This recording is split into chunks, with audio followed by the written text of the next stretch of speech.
Roy Lichtenstein, one of the most iconic figures in the history of modern art, but his path to fame was anything but typical. Roy Lichtenstein was born in New York City and grew up on Long Island. He showed an early interest in art and was encouraged by his family to pursue it. He had a passion for art from a young age. Encouraged by his family, he honed his skills, eventually studying at Ohio State University. But it wasn't until after World War II that his true artistic journey began. He served in the army during World War II, which shaped his perspective on the world.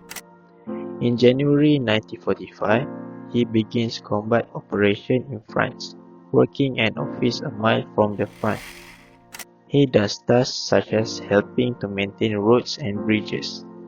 On a furlough to Paris, he buys 3 portfolios of reproductions of Rembrandt etchings. In the early 1960s, something clicked. Roy was captivated by the bold, graphic aesthetics of comic strips and advertisements.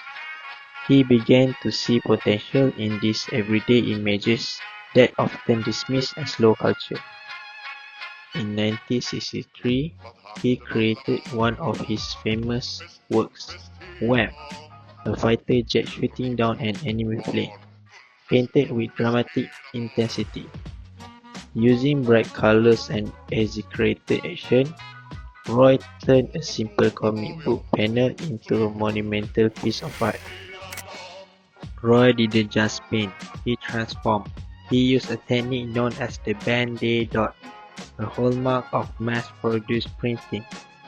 Tiny dots of color, painstakingly applied, to mimic the mechanical process of the comic book art.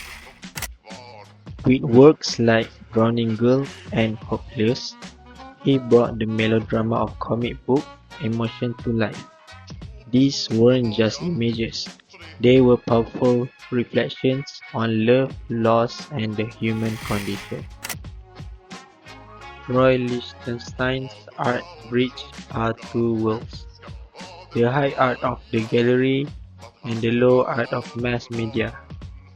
His works explored themes of love, war, and romance, using the imagery of comics and advertising to question the growing consumerism of the post-war world.